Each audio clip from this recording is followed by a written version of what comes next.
Our last disguise that we have to unlock is the Chest of Fortune.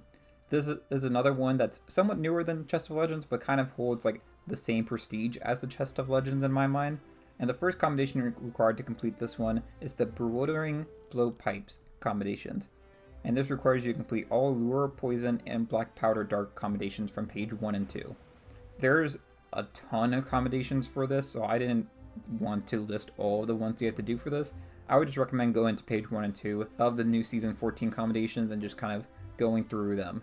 Personally, for me, if you want to know what my plan is for this, is I'm just going to let it happen naturally while I play.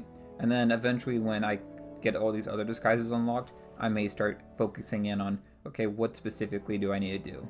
Some of these combinations should already be unlocked if you start doing the other combinations we've already talked about, such as the Poison Pirates or enemies with blow darts for the grade 5 and Poisonous Pirate, which was the first combination that we talked about.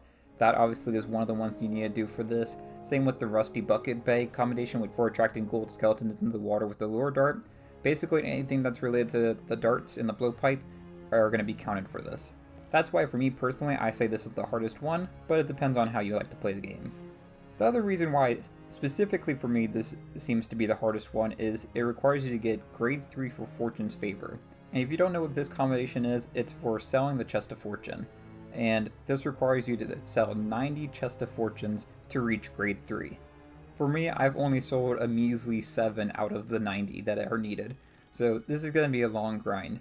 I typically don't do the world events too often, and I don't really see these that much, and I don't really care to go for them that often, so that's why this is probably going to be the one that takes me the longest to unlock, which is fine.